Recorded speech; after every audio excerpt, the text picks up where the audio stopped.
Trial Lawyers University, where the Titans come to train.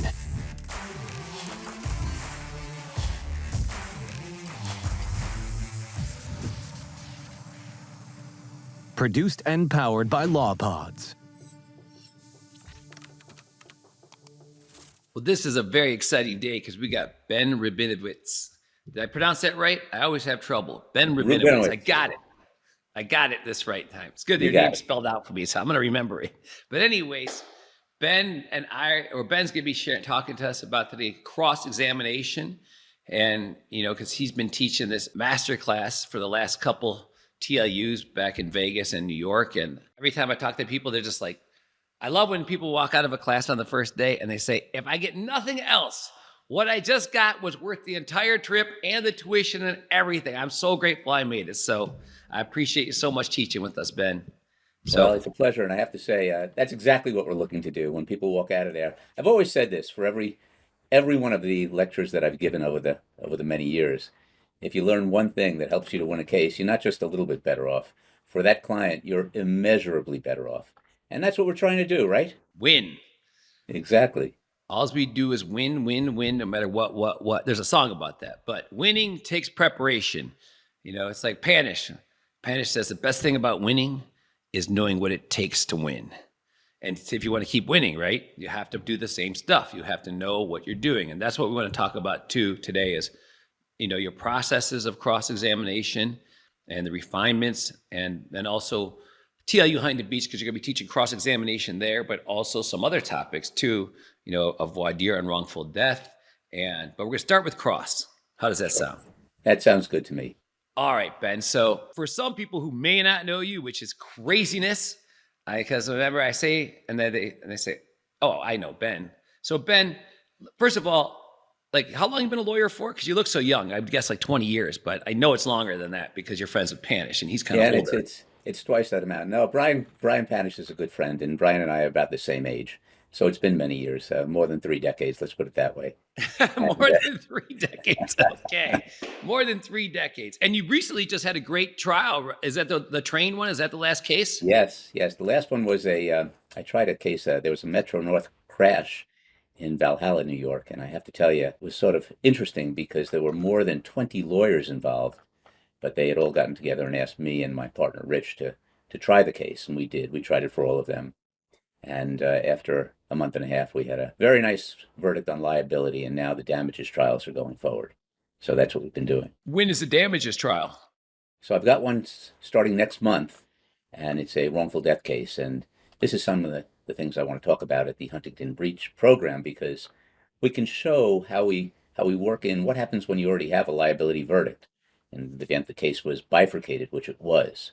So what we'll be doing is trying the damages and the many injuries. Those have to be tried separately. So just so I understand, you had one trial for all the plaintiffs on liability, and now all the plaintiffs have separate trials on damages. Is that correct? That's right, because what had happened was all of the liability, if you think about it, you can't have 20 or 30 different trials running the risk of an inconsistent verdict, so we didn't want that. The judge decided, all right, let's have one trial, and all of the lawyers got together and said, Ben, you're the one that's trying it. I brought in my partner, Rich. He's excellent on the law and very helpful. And so what we decided to do was we would try the case. We got the verdict on liability, and it was a concern because there was a woman who unfortunately drove up onto the track. She didn't know where she was. There was a real question that she might be held in solely as the cause of the accident. But we were able to hold in Metro North, which was the deep pocket in the case, and we held them in 71%. And needless to say, because of that, we can collect everything in the jurisdiction in which we practice. So not only do we collect on the wrongful death cases, but we can collect on all of the personal injury cases for those that were severely injured. And that's what we're going to be doing now, trying the damages cases. So we're looking forward to that. I bet. So speaking of, and so you're out in New York City. So little background, New York City, you're part of Gare and Conason, yeah. Yeah, I'm the managing partner at Gare Conason. It's a firm that's been around for more than 100 years. And all we do is plaintiff's personal injury work. And in fact, a lot of the people that you've had on your program have actually spoken about one of the guys who used to work here. He was an associate. His name is Mo Levine. And he was trained by Harry Gare, who started the firm. And I could tell you the people that have come out of this firm have started some major firms within New York. And I have to say, I'm very proud to be a member of this firm. That's awesome. So cross-examination. First, let's talk about, how did you, because you weren't always an expert at cross-examination. So how did you go about learning the skills/strategies? Because I put them in two different things. Skill is one thing, strategy is another.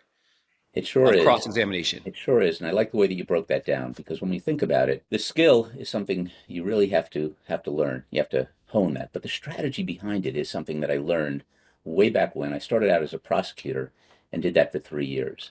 And in 3 years, I had more than 50 jury trials, because anything that came my way, I would try. I considered myself the dog catcher. That's what they called me as a nickname in the office. And any case you got, I'll try it. And that's what I did. So we tried those cases, and you learn very quickly that it's not enough to just cross. You really have to think about a strategy. What are you going to use from that cross-examination to strengthen your argument on summation? And that's always the way that I look at it now. Can I develop a way of creating powerful, cogent, compelling arguments that allow me to deliver a powerful summation? This is really what I'm looking to do through every cross-examination that I do. And it really boils down to the setup. So if we can set the witness up first, I could take the skills that I learned as a prosecutor, they're portable, and work them right through to lay witness examination on cross, and even more importantly, expert witness cross-examination.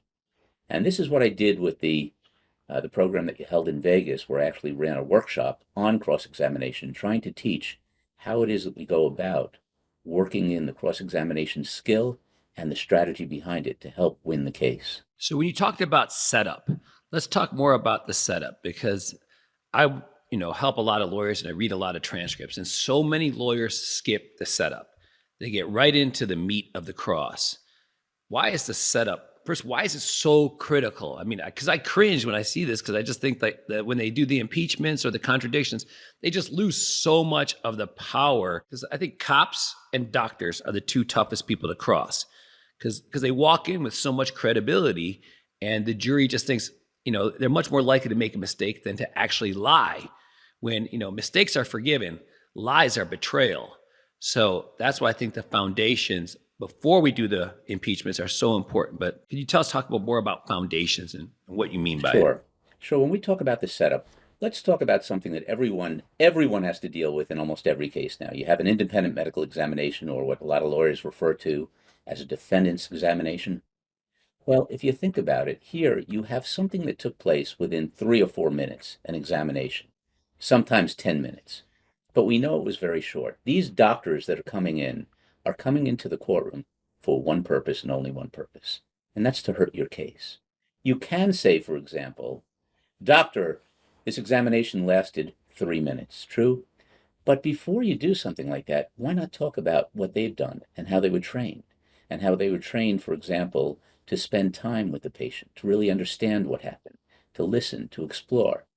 We can put that into cross-examination form by asking what we call voice of reason questions as part of the setup.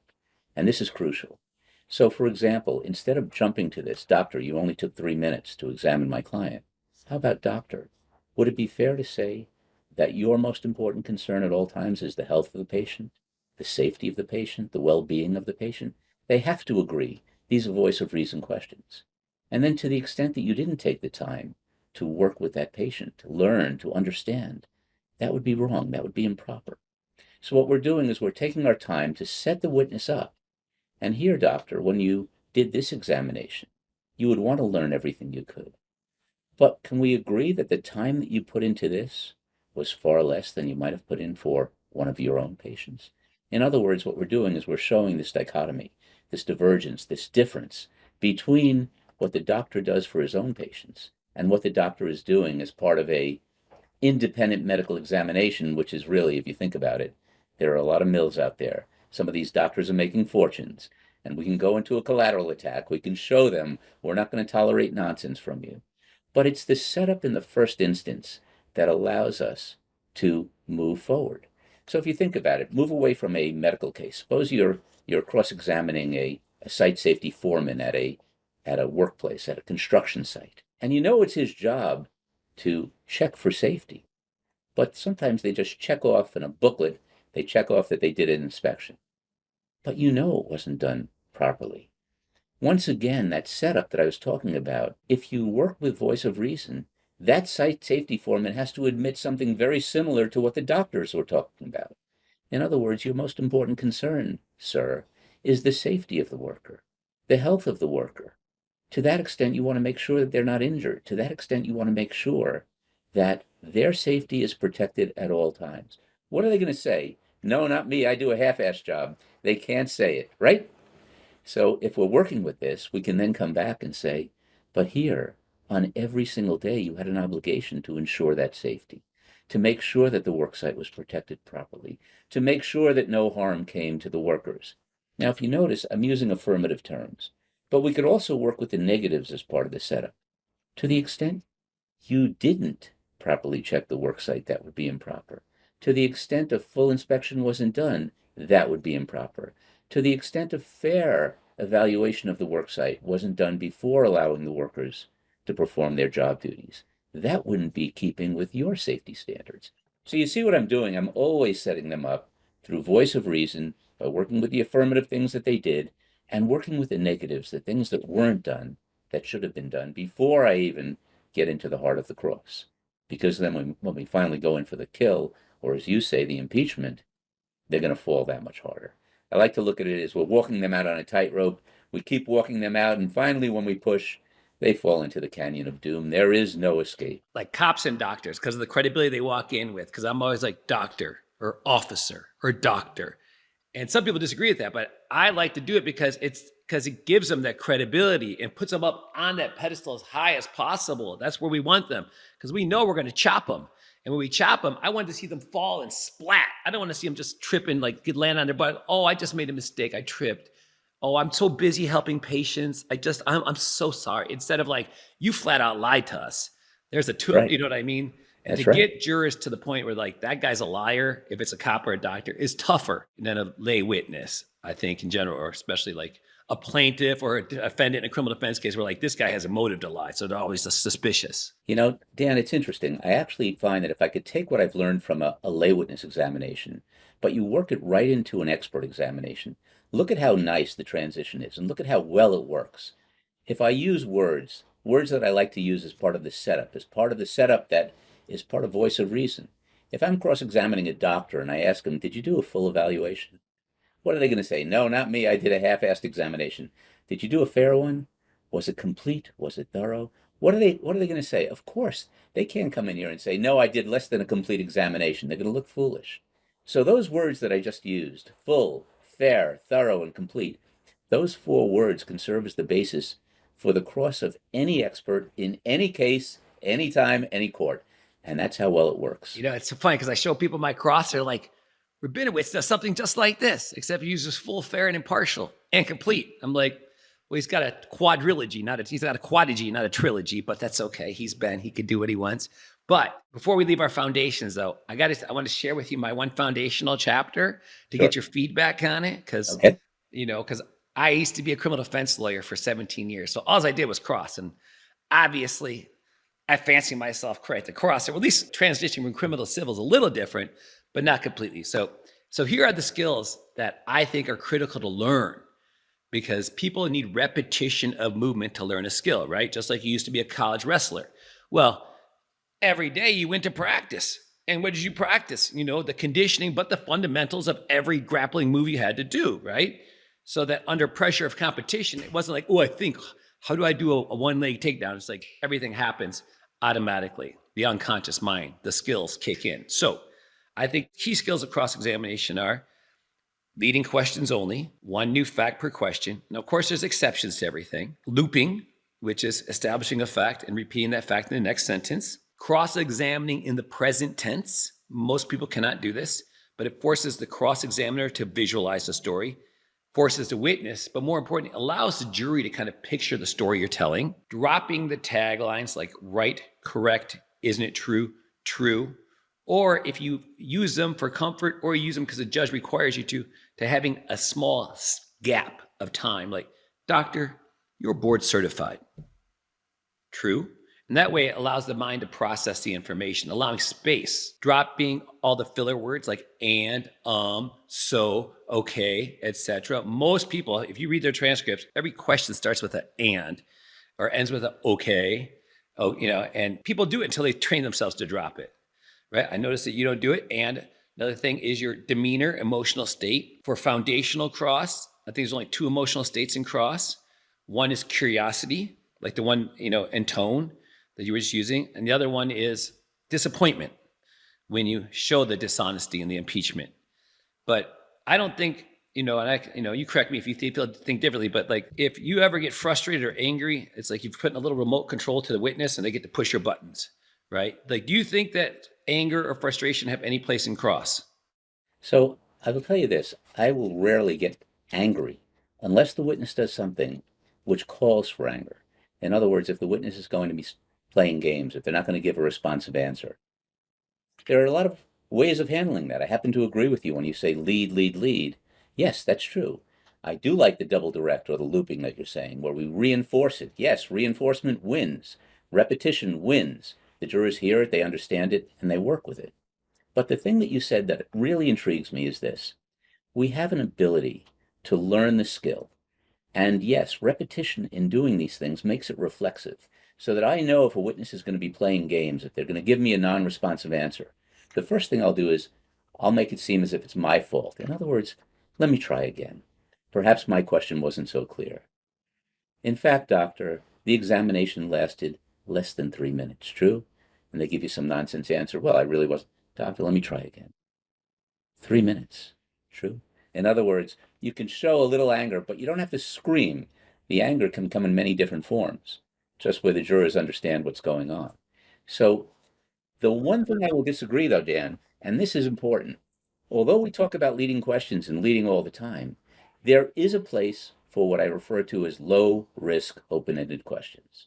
If I know, for example, an independent medical examination doctor, because I've done my homework, has never written about spinal injuries, and this doctor is now testifying about a herniated disc, I can work from the general to the specific. Let me show you what I'm talking about. Doctor, I could ask a question leading. You've never written one article on spinal surgeries, correct? That's one question, but look what you can do with low-risk open-ended questions. Doctor, I want you to tell us slowly and carefully how many articles you've written concerning the L5S1 disc pathology. None. All right, doctor, let me make it a little bit more broad. How many articles have you written concerning lumbar spinal injuries? None. You know what, doctor? Just to show your expertise, how many articles have you written concerning thoracic spinal injuries? None. If I make it even broader, doctor, I want you to tell the jury slowly and carefully. How many articles have you written concerning spinal pathology in any part of the spine? And here's where what you've done is I haven't led at all. I'm allowing them. How many? We know the answer. And that's why I'm suggesting it's more powerful than saying you've never written one article. Now the jurors hear it. It's repetition in its own way because you've taken the time to actually lay out what you know in non-leading form.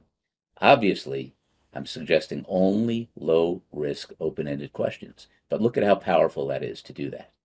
And I don't have to scream. I don't have to get angry. I can just demand my answer. And I do agree with you. And I lay these rules down because all rules have exceptions. But I was watching like my buddy Cross the other day, and he would ask, "Do you agree?" And then the witness would go on for like a page. I'm like, okay, no question is allowed to stop with a verb if you got a witness that likes to run. It's always going to be statement, pause, true, and anything beyond yes or true would be non-responsive. That's so, right. That's right. But I do agree with you. Open-ended questions are very powerful, but we just have to have rules so that we can have exceptions. If we don't have rules, people just ask these open-ended questions. I don't want people to think that I'm suggesting by any means that we ask open-ended questions on cross. Absolutely not. In fact, what you said is absolutely right, that we will lead and will lead most of the time. But every once in a while, where you can ask something that will strengthen the case, the witness can give you information. They can give you what I refer to as gold. Pick up the gold, pick up the present that the witness gave you, and let's run with it. Sometimes they give you beautiful answers on that. And that's why, if you really think about it, The best cross-examiners out there do one thing, and they do one thing well, and that is they listen to the answer. And when they listen to the answer, they dissect that answer. And then they're going to follow up to make sure that they're supporting that argument that they want for summation. But listening is the key. Listening is the key, but there's a couple more skills that I want to touch on. And then I want to show you my quick it's a 5-minute demonstration, but I think, because I need your feedback too, because I've been working on this and I've been working on this literally I had this exact piece for over a year and I constantly refine it because I teach these boot camps every month at my condo here with a different group of people and with different cases. And so we're always working on stuff, because just the last 4 days, there was a couple, it's a buddy of mine, Mike Karp, real great, and Bob Waschenbach and Robert Bouzzard were out here, and we were working for 4 days on this trial they got coming up on, just getting up and practicing the skills and stuff. But it was really great because, working on, because that way these guys, a couple came from Wisconsin, one guy came from California. We all got here to, just like when you go to trial, right? You get away from everything. You got to have focus, concentration to prep for this stuff. So I've been practicing. So the other skills are pacing of the voice. Like you pace very well, slow, intentionally. Most people on cross, they talk really fast. They say, "Doctor, you're board certified, true?" And it's just, these people get amped up. And so they got to control the emotional state. The other one is bringing the jury in. Some people are comfortable asking all their questions of the expert to the jury. I'm not. I think it's much more effective and much more comfortable for me that occasionally, if there's a point I really wanted to have stand out, then I'll turn to the jury and make that point in my cross so that they get it, so it stands up. What are your thoughts on that, Ben? So I will tell you, I've done this both ways. It depends who the witness is. If I'm starting out, for example, in a medical malpractice case, a medical negligence case, and I'm starting out basically calling the target defendant doctor as my first witness, there I might actually look at the jury when I get an answer that's silly, an answer that can be dissected pretty carefully, and I will. That's where you really want to let that answer, I should say, sink into the jurors' minds so that they realize this is not true. This is something that loses credibility. It lacks credibility. Someone is telling a little bit less than the truth. So it really depends upon the witness. Otherwise, if you think about it, the pace, the tone that you ask the questions, yes, you're in control. That witness can't say one thing until you allow the witness to answer the question. And when they give a non-responsive answer like the one that you were talking about, where you ask something, do you agree? And they go on and they tell you the history of the world. Well, at that point, what can you say? Let me try again. Or my question perhaps wasn't clear. Or can we agree that specific answer that you gave never answered the question that I asked? Nice and easy. It's one of the things that makes the point. What are they going to say? It's true. You didn't answer the question. Yeah, then I'll look at the jury. They know this witness never answered the question. They know this witness was playing games, and they're not going to tolerate that. And that's why I say, yes, tone and pace is important, but intonation, the way that you speak, the way that you pause, the way that you actually raise certain parts of your voice when you're asking the question, it becomes important. Absolutely. And so here's the cross. You ready? Yeah. So I'm going to run it with you. You can be Dr. Rubinowitz. You ready? Doctor, you're board certified. Yes. To become board certified, this requires advanced education. Yes. This education, it takes place after medical school. True. But while you were in medical school, you did take classes. Of course. One of the classes that you took was on how to conduct a proper medical evaluation. Well, we do that all the time. All right, so that's the first chunk that's set up. And it also teaches the connected loop, right? Each sentence begins where the last sentence ends. It's like following breadcrumbs for the jury. And by people training this one voir dire, they train themselves in pace, breathing. When people don't breathe on cross either. It's crazy because they're amped up. And so they try to say a 30-second statement without breath, and then it fades off and speeds up at the end from a lack of oxygen. So again, breathing is really important. So Dan, let me follow up with what you just did. For example, there are questions that you could ask to show the jurors that you're being fair at all times. So why not work that right into the question? So if we switch for just a moment, you're my witness. I say, to be fair, doctor, you learned in medical school the importance of an examination. True? Yes. And in fact, it's something that you've carried on with as you've been an attending physician. True? Yes. In other words, doctor, one of the things that you've done is you've learned how to conduct an examination. You've learned the proper way to conduct an examination, true? Yes. And it's certainly something that you teach others, true? Yes. To the extent they don't conduct, that is, your residents don't conduct a proper examination, that wouldn't be tolerated by you, would it? No. In fact, you would never tolerate that, would you, doctor? No. There's a reason for that, correct? Yes. Because the patient's health matters, true? Yes. At all times, am I right? Yes. See, there's no way out. You're locking the witness in, and that's what we're suggesting. Right. And that kind of stuff can be maneuvered once they have the foundation. So I think for learning, it's very important for people to have the substance, the content drained into their brain so they can just work on the performance, the pacing, the intentionality of every movement. And so once they have the skills, then they can be more creative with the content. The challenge for people is they start getting creative with the content, then they're just thinking the whole time, and like the rest of this is like a disaster. It's true. I've seen it over and over. Like trying to coach somebody on their actual trial and they have no prior training, it's very difficult because also thinking about the content, the facts. I'm like, so you have to make eye contact. You're like, I gotta remember what I gotta say first. Yeah, so one of the things that you're talking about right now is something that I've been teaching for decades. And that is, I see lawyers looking down at their notes while they're cross-examining. In other words, they're so concerned about getting the question out that they're not even listening to what the answers are. And that's a problem.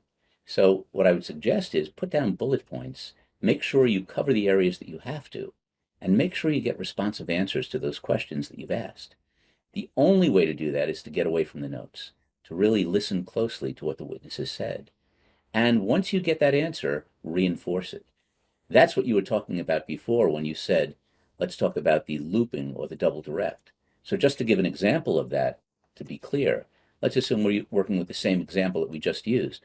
Doctor, one of the things that you do is you teach your residents to do a full evaluation at all times, true? Yes.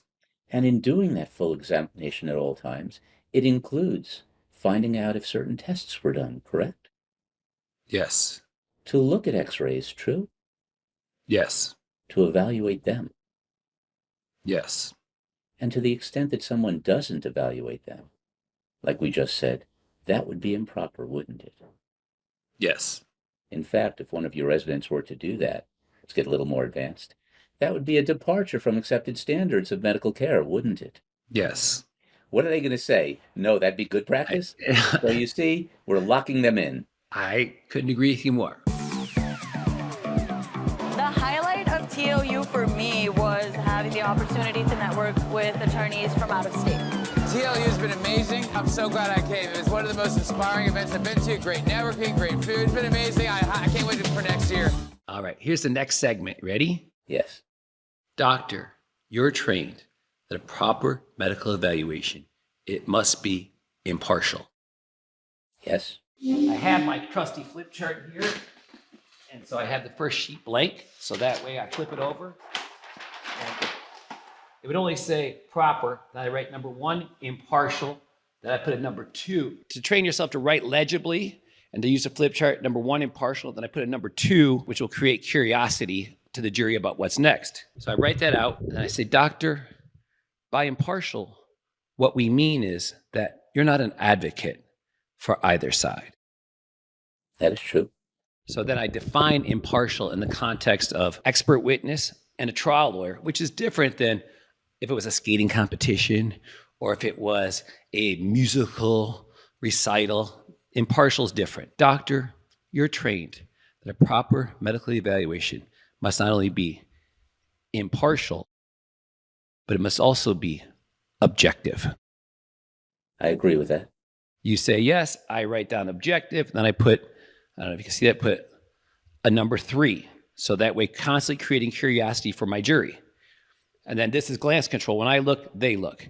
Doctor, by objective, what we mean is that you don't cherry pick the evidence to support a desired opinion. That's correct. Doctor, you're trained that a proper medical evaluation must not only be impartial, and objective, but it must also be complete.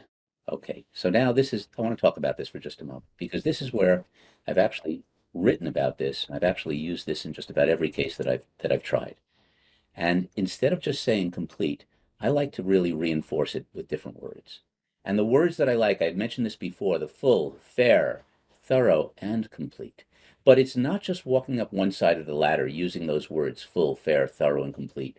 I like to come down with the negatives. So if I say to you, Dan, and we switch roles for just a moment, doctor, here, you objectively evaluate the patient, true? Yes. And by that, what we mean is you don't have an axe to grind one way or another. You just want to learn the truth. Fair enough? Yes. So you do a full evaluation, true? Yes. One that is fair, am I right? Yes. To the extent you didn't do a full evaluation, that wouldn't be in keeping with your own standards, would it? No. It would be something you would never tolerate. I'm working with the negatives. It would be something you would never tolerate from one of your residents, true? Yes. In fact, if your resident continued to perform in a way that was less than thorough or complete, you'd have to reevaluate that resident, wouldn't you? Yes. Because harm might come to the patient, true? Yes. And that's exactly what you would never, ever want. Am I right? You are right again, Mr. Rubinowitz. Now, the beauty of this is I now have a setup which I can use, as you say, you can use a chart if the court will allow it on cross. But I also have the very same chart for a final argument. And when we show the chart to the jurors, look at the argument that we've created, both visually and through the spoken word. It's very powerful. It reinforces the point. You've now pounded this into them that this doctor had admitted that he had to be full, fair, thorough, and complete, but he wasn't. By his own words, he has told us something that is less than honest, less than truthful, or he didn't complete the tasks as he said he would. And what does that mean? It means verdict in favor of the plaintiff. That's what we're talking about. We're talking about winning. We're talking about driving the point home so that we can get the most that we possibly can to allow for the large verdict. We're not interested in the 7-figure verdict or the 8-figure verdict. Let's go for 9 figures. In other words, you're looking for something that allows you to show to the jurors what happened here is wrong. And it brings me to a point that I really want to talk to you about for just a moment.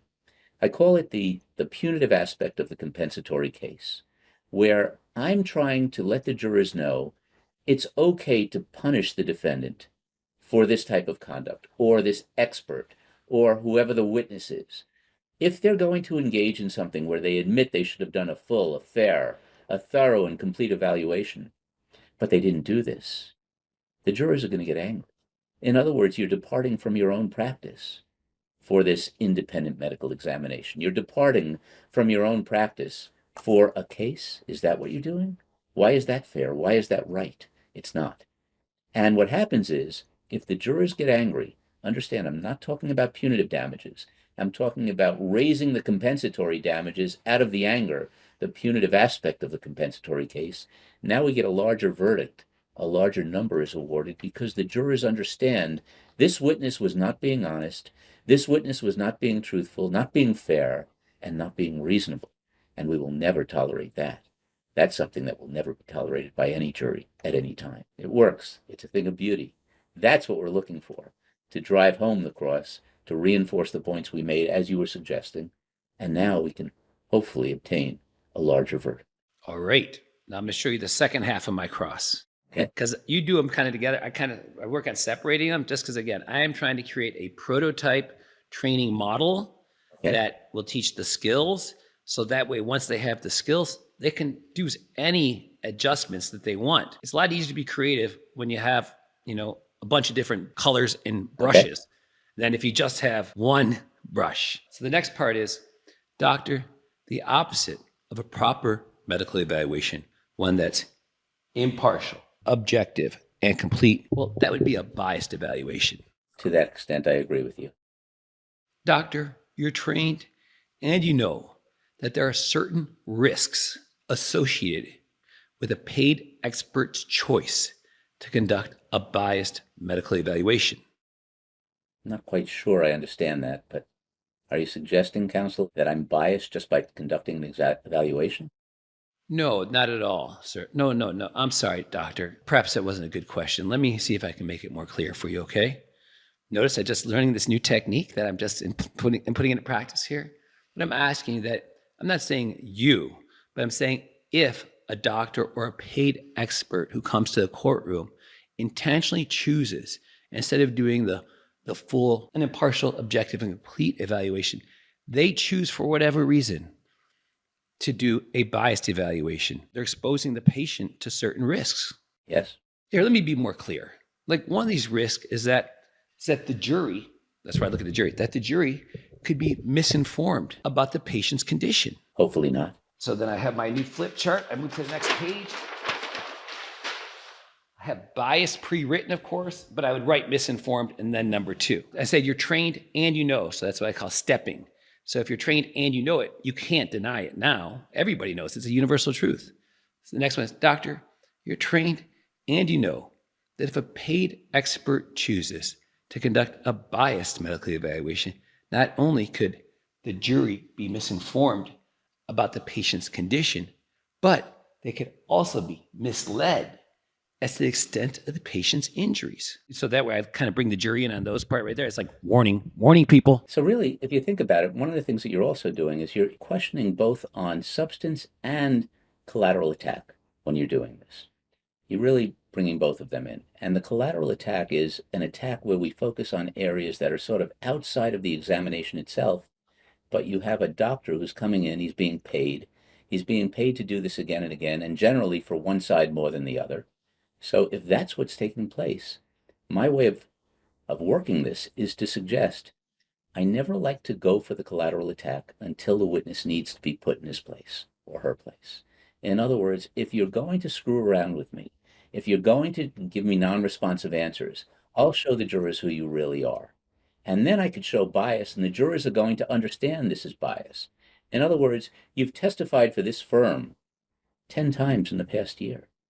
You've come to court for one side and one side only, the defense. Doctor, there happens to be a doctor that I recently cross-examined. His name is Alan Siegel. 99% of his work is done for defendants in medical malpractice cases. He will not evaluate a case for a plaintiff. He won't come in. That shows bias right away. But I almost want the jurors to think about the word bias before I even write it down. So if I were to wait for that, perhaps I'd use that on the summation chart itself. In other words, doctor, here you've testified more than 200 times in the last 4 years at deposition and at trial, but only for one side, correct? And in fact, others have asked you to testify for a plaintiff. You've refused. During that time, you've made a significant amount of money. Doctor, if we add it up, you've made more than $3 million testifying over the last 5 years alone. It shows something. What does it show? It shows bias. It shows bias, and now the jurors are wondering, are we being informed properly? So the way that you have the second word written there, the misinformation, why is it that this witness is providing misinformation? This doctor wants that paycheck to continue. That's really what it's showing. And in fact, if we're going to work with the collateral attack, that is suggesting that this witness is a paid professional witness. I won't say prostitute, but let's assume this is really what we're talking about, a paid professional witness. Well, there's a reason this witness is doing it. He wants to keep these checks coming in. He wants that pay to continue coming in. He's testified in how many different counties in this one state. You can go through this. You can show who this witness really is. And that's what I'm trying to get across. So there are times when we want to get into the collateral attack, but my suggestion is I don't have to go after that until you start playing games with me.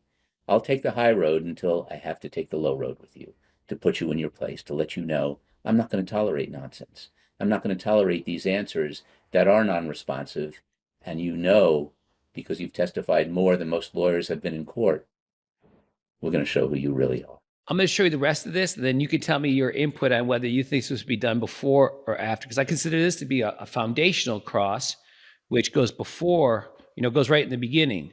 And, I'm like, I show this to Panish, because Panish, when I first met Panish, like at the beginning of the pandemic, that's how I met him. I'm like, Brian, what do you think your strongest skill in trial is? You know what his answer was? All of them. I said, okay, of course, all of them. But if we just had to narrow it down to one, he's like, cross. I know how to find the friction. And so when I suggest stuff on cross-examination to panish, I'm a little more mindful. Or like when, he was recently had this product's trial on a button battery that this child swallowed, and he was, I was like, he sent me his deposition transcripts, so I kind of read them. But like his first chapter was my impartial, like on page, I wouldn't say the first, but like right in the beginning, though, on page 10 was the impartial, objective, and complete. So I was like, that's okay. You can pay me my, what is it? When you get money every time they run something, like if you're an actor, you get your residuals or whatever those things are. I'm like, that's okay, Patch. Just use it. You should tell Brian. Brian's a good friend of mine. You could tell Brian he owes you some royalties on that one. Yeah, but, royalties. I'm looking for some royalties. Yeah. Some royalties. So, but it was kind of cool though, because But anyways, the last part is, doctor, let me ask you this question. So I call that a refocusing move. So at the end of every cross chapter or chunk, or let me ask you this. It's like squirrel. It's like telling to the jury, communicating to them. This is why I asked the 25 prior questions, just so we get to this one question. I said, on December 22nd, 2021, you had a choice to make. So tell us all, what did you choose to do? Clearly ambiguous question that any expert worth his weight. I want to stop you right there, because that choice question is something that I've used effectively in all of these cases where we get multi-million-dollar awards. Here's something with that choice. Instead of saying you had a choice to make and you didn't do this, hold on a second, you had a choice to make. You could have told the truth, or you could have told less than the truth. You could have been honest, or you could have been less than honest. The choice was to answer fairly and fully, or to give an answer that was not responsive. In other words, what you're doing is you're setting the witness up before you even get to the choice. And that way, when you talk about the choice that you made, so for example, if we work with a simple case where a doctor chose not to review the radiographic studies, the x-rays, I could set it up in a way where, doctor, one of the things that you do when you train your residents is you tell them to evaluate all of the information, not just a clinical evaluation, but to take a look at the x-rays, true? You expect them to do that, because if they didn't do that, they wouldn't be in keeping with your teachings. They wouldn't be following what you've told them as far as a full, a fair, thorough, and complete, all separate questions. But doctor, I want you to tell the jury now, low risk, slowly and carefully, at the time that you completed your evaluation, how many times did you look at the x-rays? We know the answer is none. Let it come from that witness's mouth. Well, I didn't need to. I didn't ask you that. I asked you how many times. Well, I had clinical evaluation. Let me try one more time, Doc. How many times did you look at the x-rays before writing your report? None. Doctor, is that in keeping with what you teach your residents? And they'll give you some nonsense. Well, perhaps it wasn't necessary in this case. Let me try again, doctor. Was it in keeping with what you teach your residents? No. Doctor, is that the way that you conducted this evaluation, fully and fairly? It doesn't matter what the answer is at this point. And then, yes, I would be looking at the jury. Go ahead, give me the answer. Whatever you say now, you're gone, right? You've fallen off the cliff. We've walked you out on that tightrope, and you're going to fall into the canyon of doom. You just did. There's no way out, because they didn't take the time. And that's why I'm suggesting this. For any expert that you're dealing with, at any time, take a look at what is there in the report, first of all, and then take a look at what's not there that should be there. What didn't they do? And that way we can make a lot of, hey, put it this way, with the word that you used on this chart behind you, misinformation. You're providing us with misinformation because you didn't take the time to do that thorough and complete evaluation the way that you should have. And that's where we're going to score points. I'm going to complete my cross now, doctor, for your non-responsiveness.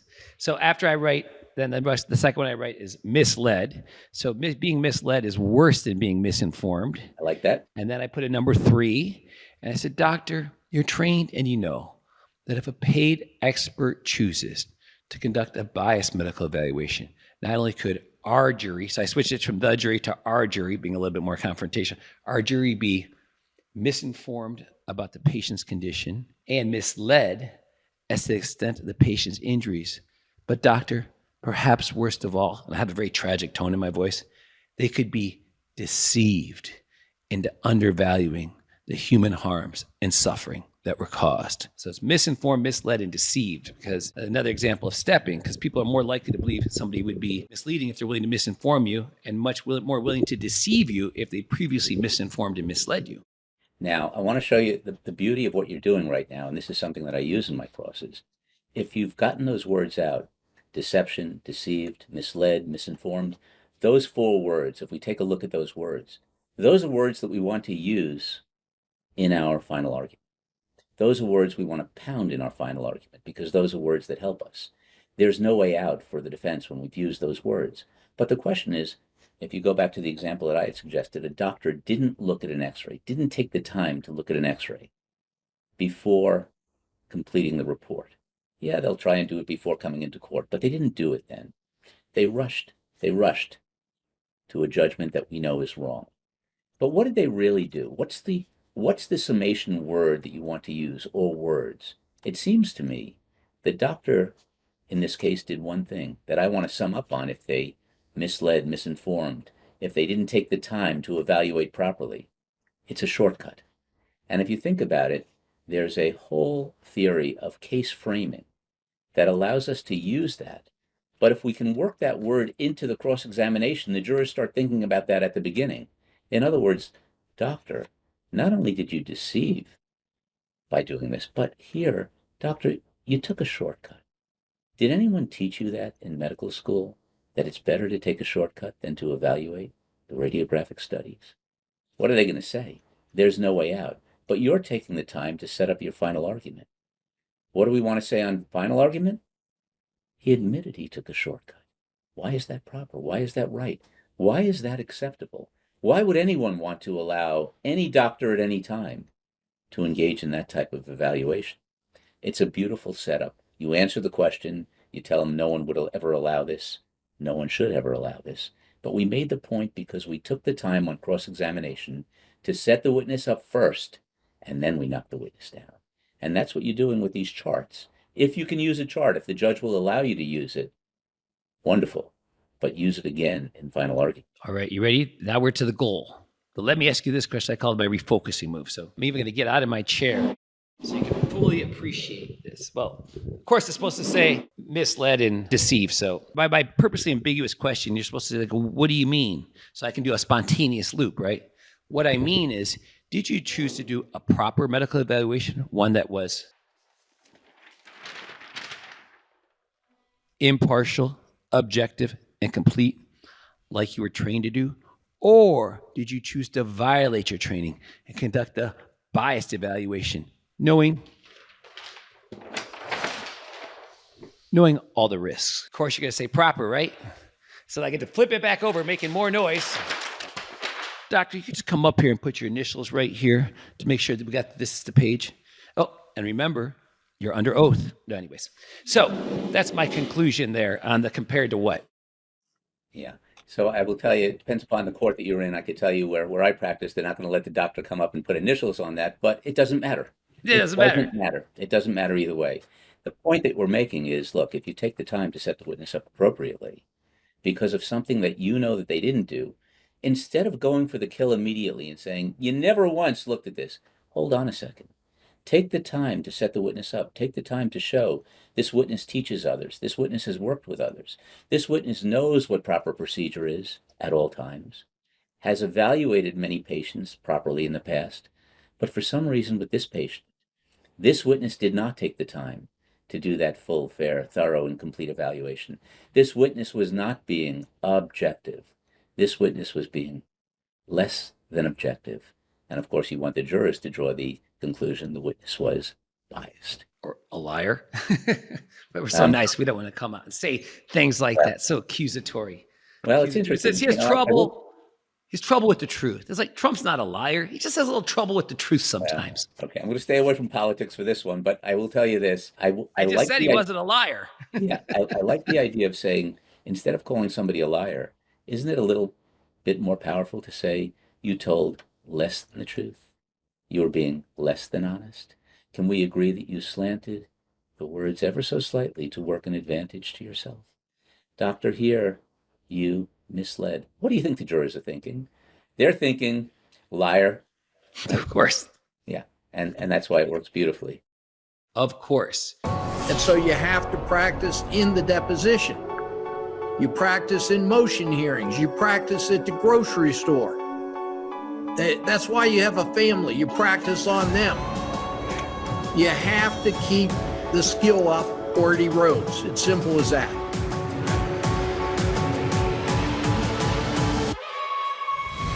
Somebody give us an overview of this case. Or I call wowing it. And what I mean by wisdom of the wise is, why are we still right in spite of this fact?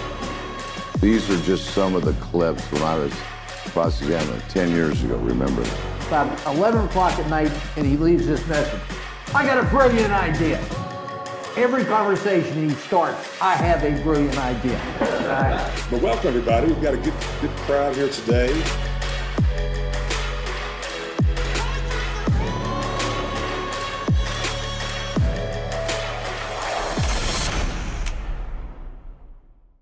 And so just on a side note, if anybody wants this cross just for practice purposes, if you shoot me an email at dan@triallawyers.university or text me at 248-808-3130, I'll be happy to send it to you. No obligations, because all this stuff is on TLU On Demand. And if you are one of those few people in the world who don't have TLU On Demand, well, again, just shoot me a message and I'll give you a month complimentary to try it out, because there's a lot of great stuff on it. Like Ben's teachings from New York and Las Vegas are all up there. So you can watch them anytime, anywhere. It's an app for the phone. So it's, we'd like to make learning easy in today's world, Ben, because people are so busy. Got to make it easy, the learning. So Ben, what else do we want to talk about on cross-examination? Because when we're done talking about cross, we have to move to a little voir dire and stuff that we're going to be doing in Huntington Beach too. Yeah. So one of the other things that I want to talk about, and I want to get this across, when we see conditional, or I should say conditional or imprecise words, we really want to focus on those. And this is what I'm talking about with the listening. We have words where a witness will say about, approximately, I guess, normally, most of the time. As soon as you hear that, your ear should, come right up. You know what's happening. Listen to that. Take a case where you have a witness who's having coffee in a restaurant. They hear a crash outside of the restaurant. And now all of a sudden, they can tell you everything that happened in that accident, even though they didn't see it. But they're going to come in and testify. Let's assume they're testifying for your adversary. Yeah, the car was driving at 40 miles an hour right through the red light. You could say on cross, you didn't see it, did you? No, I did. How about this? Instead of doing it that way, set the witness up gently, easy. In other words, you were enjoying your lunch. You had no idea that an accident was about to take place. You were focused on the conversation. At that point in time, you weren't focused on what was going on outside in the street.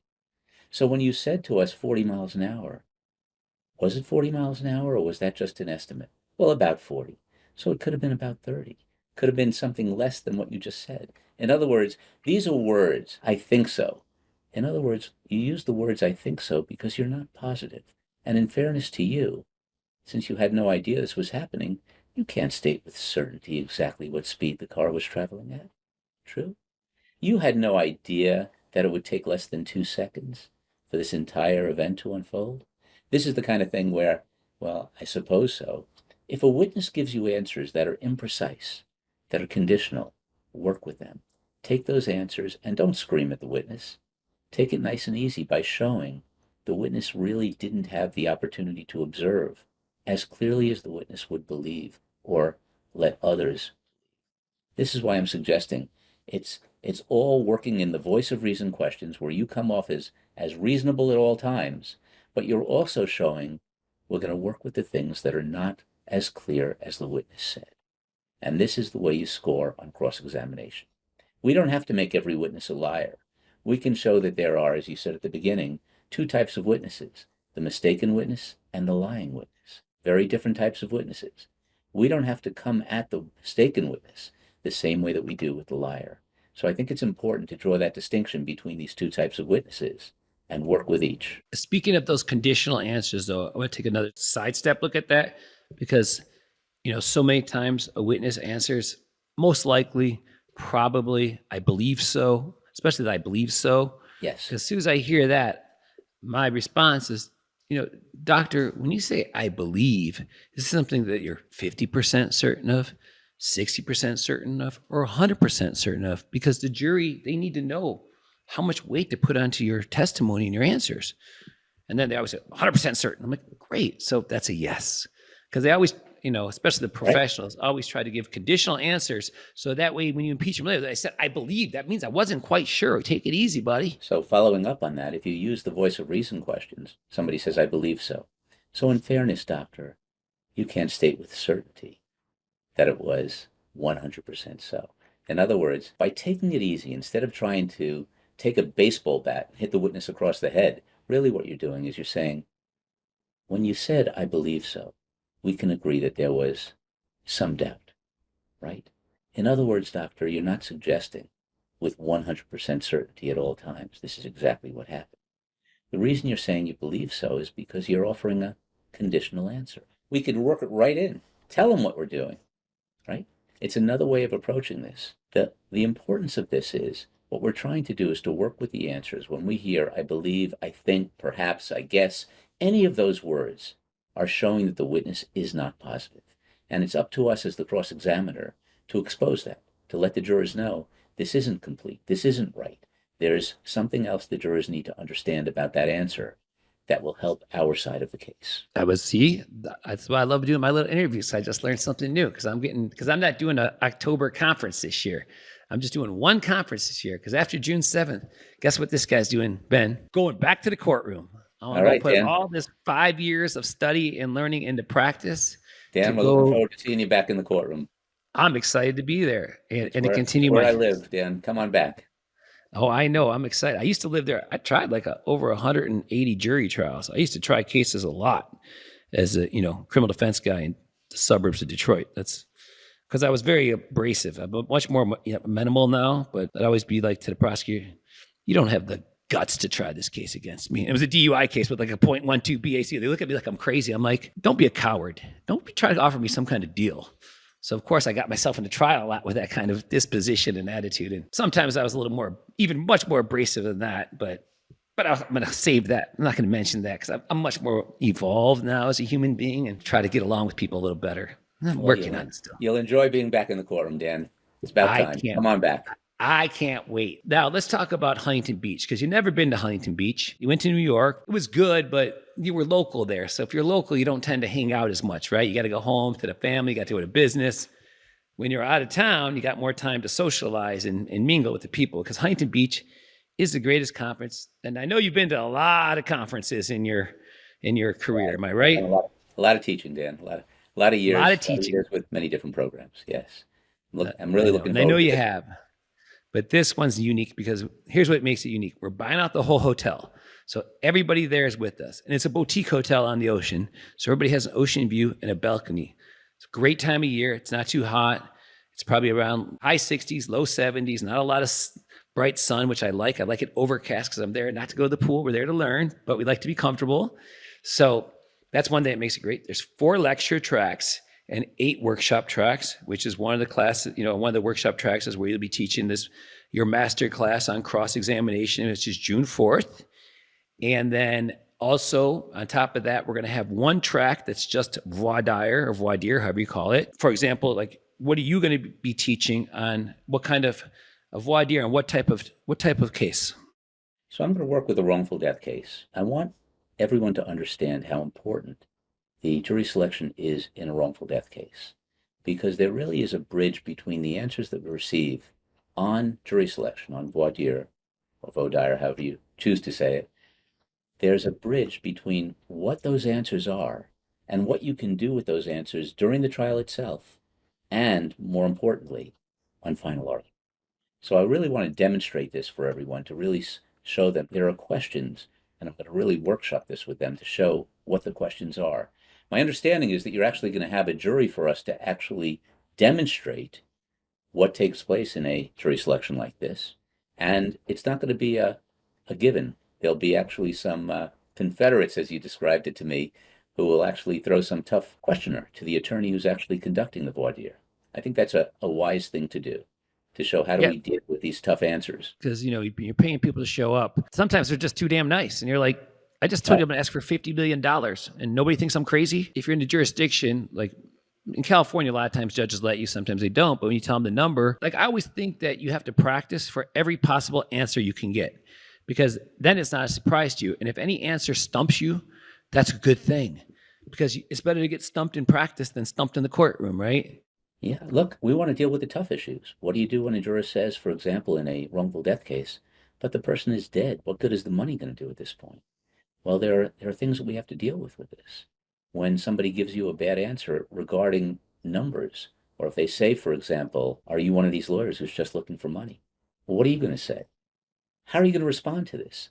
The way that you respond, the way that you talk to the jurors, the way you find out about their biases, implicit or express, those are the types of things that we need to know, and we need to know how to do that in an effective way so that we're actually educating the others. Even if we're going to challenge one of the jurors, we're evaluating it, teaching the others, allowing the others to understand how important this case is, and make the point so that we can obtain the verdict that we want. That's why we're doing this.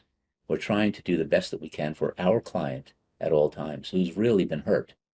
And that's why we need to make sure that we can do an effective jury selection. Because things that always come out of like, that's a crazy amount of money, and you're just, and you're just being a greedy lawyer. Because I like the double prong attack. So, because like whenever there's resistance, I train what I do is like, you have to meet people where they're at. That's, especially if it's a double prong attack. So you know what? You brought up two really valid points right here. That's right, two issues. And I want to address them one at a time with you, if that's okay.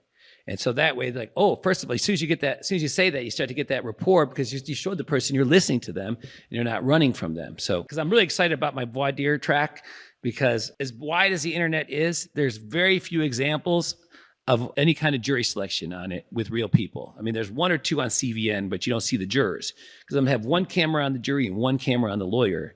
So that way people can get more of a realistic feeling. And it's going to be a smaller room. So only maybe room for like 20, 25 people to actually be spectators. So it'll be more like a real courtroom instead of like an auditorium. Although I know some courtrooms in New York are like auditoriums, but most of them are more like, Well, it's interesting. When we select a jury in New York, I know a lot of people out of state find this unusual, but there's no judge there in the civil cases. And it works well. So it's the kind of thing where we can actually take these skills that we've learned. You're not going to be asking objectionable questions. Obviously, if you do that, you're going to be right before a judge, so why do that?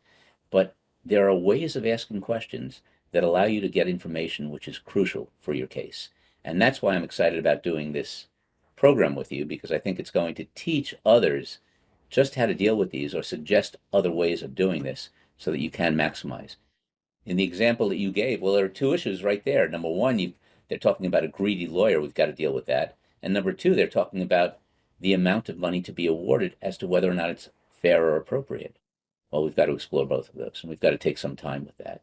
So that's the kind of thing where, listening becomes important, but developing a rapport with the jurors and explaining these issues to a jury where they really understand how important they are to rendering justice. That's what we're really trying to get across. They are more important than anyone else in making sure that justice is done in this case. And that's what we're going to talk about. Justice. And on top of the masterclass and the voir dire, I think you have a couple lectures. What are those going to be about? Because we got to get you on the big stage, Ben. These are very small, intimate groups, the cross-examination, the voir dire. But you got your people here on the West Coast that, they don't get to see Ben whenever, the people in New York get to see you. So they gotta, we got you in the big room. So we don't want standing room only all the time. So we're going to talk about cross-examination as well in lecture format. And there, what I always like to do is to demonstrate, because I find the demonstrations are incredibly helpful. So I will actually call on people from the audience at times. You be the witness for just a moment. Let's assume you can answer this any way you want. I don't know how you're going to answer it, but I'll show you how we're going to deal with this. And that's the beauty of cross-examination, where I can explain what we're going to do, demonstrate it, and show you it doesn't matter what the answer is if it's being done properly. We can show you how to frame the questions in such a way that you will score and you will be able to support your argument on summation. And that's why, yes, I'm going to be doing that, but I do want to show the bridge between cross-examination and final argument. So I'll be doing that as well. So I'll be talking about, obviously, if we're talking about the voir dire, or veau dire, as you say, jury selection, how does it work as far as your answers that you've received? How does that work on final argument? What can you do with it? And it's a new way of thinking about the importance of jury selection for the entirety of the trial, not just for jury selection, but for direct, cross, and final argument, working them all in together. And I'm suggesting to you that if we can do this right, you'll see why it is that the jurors might be a little bit angry with what your adversary has done in presenting the case, where there have been things that have been done that are not honest, where it wasn't a fair presentation or a full presentation, where shortcuts took place. These are the kind of things where I'm suggesting we can get a lot of mileage by learning from others and working with it with a live audience as well. It's going to be a thing of beauty, Dan. Looking forward to it. It's going to be epic because every time I do a conference, Ben, I'm always looking at the last one. I'm thinking, okay, I got to do something new. I got to be creative. I got to create new content for my TLU On Demand subscribers who don't like coming to live conferences. I can't let them be missing out on this great learning just because they're antisocial. I keep encouraging them. I reach out, somebody's been subscribing for 4 years and hasn't been to the conference. I'm like, you are going to be my guest. I don't know what is stopping you, but everybody wants to meet you. You got to come to the live conferences. So, so this is always my challenge. Because Panish said to me one time, I was telling him about some of the stuff, and he's like, Ambrose, the only person you're competing with is yourself. I'm like, that's a good point. Got to keep making it better though, because my attendees, my customers, my friends, they have high expectations when they come, right? Like you do, right? You've been to New York, you experienced that. It was your first time. Vegas was a whole different experience, but like, because, I didn't even mention to you, did I, that we have theme parties every night too. So just in case, don't worry though. If you forget, it's an Elvis in Maryland. So if you forget your Elvis wig and glasses, we have Amazon, so we're going to be getting lots of extra sets for people who want to get a little themey but have forgotten to pack properly. On the next night, Friday night, guess what we have for you, Ben? 70s disco night. How about that? Now, that's going to bring you back. Studio 54 days, New York City. Look, Dan, I'm looking forward to the program. I've not seen anything like this, so it should be a lot of fun. It's going to be awesome, too. And if you get there early, if you get there on, hopefully, you have to get in on Tuesday, so we're going to have a little pregame on Tuesday nights before Wednesday, and some people that maybe don't want to, do your masterclass or the other options of learning on Wednesday. There's going to be other things to do, like my friend Ed Seramboli's putting together a surf camp for the afternoon, and my other friend Kurt Zahner, he's waiting on a verdict right now in Denver, Colorado. He did his closing on CVN. First Colorado trial broadcast on CVN. We got to get CVN into New York. It's terrible if they don't broadcast any of your trials. Are any of your trials ever been broadcasted? Well, they used to do that in the 90s. They used to have court TV, but they unfortunately stopped. They didn't allow cameras in the courtroom. So I wish they did. It would be really interesting. It's helpful because that way it helps you get better too. You can see yourself, and you can self-coach. Because a lot of times I see them, like we just did these focus groups the other day, and my buddy's like, why don't you start off and do the first half hour, kind of give me some, I'm like, oh, cool, I will. And I think there are a host of reasons why it's better. I think for the public, they get to see what really goes on in a courtroom. And what's wrong with that? It's the kind of thing where I wish they did have it in New York, and I would love to see it come back.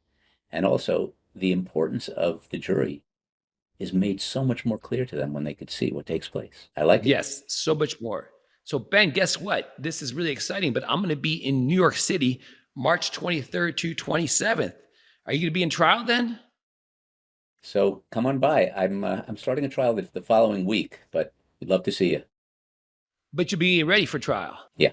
You'll be in trial prep. All right, then I'm going to come visit you. And because they're having this legal week there. So I've never been to it, but I heard it's like a lot of these big corporate firms and stuff. So I'm trying to see what other people are doing in the industry, kind of getting a feel for it. Plus I love New York City, obviously, and I got lots of friends there. And a couple final notes for people that are still here with us is that April 1st through 5th, we're doing a depositions, our trial and damages boot camp with Satch Oliver and John Romano, which is sold out. But if you want to come as a juror, there's still a couple juror tickets left. And then May 7th through 10th, we're doing just a standard training boot camp on all these skills that we've been talking about right here at the dojo in Las Vegas. That's where everything takes place. Oh, Ben, if people need to get a hold of you, this is really important. How can people, if they, they need more information from Ben, how do they do that? So they could just email me. My email is bbr, Ben B. Rubinowitz, bbr at gair.com, and I'll give you my phone number also. It's 943-1090. 212-943-1090. Hold on, I got to get my email and cell phone again, just in case people missed it, Ben.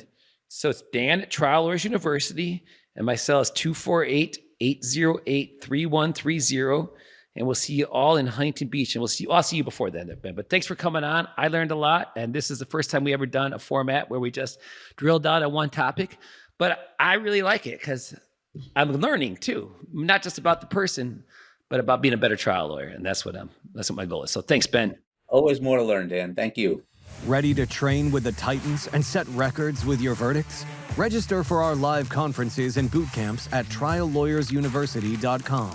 Start getting your reps in before the big event by going to tluondemand.com to gain instant access to live lectures, case analysis, and skills training videos from the trial lawyer champions you love and respect, as well as pleadings, transcripts, PowerPoints, and notes for a roadmap to victory.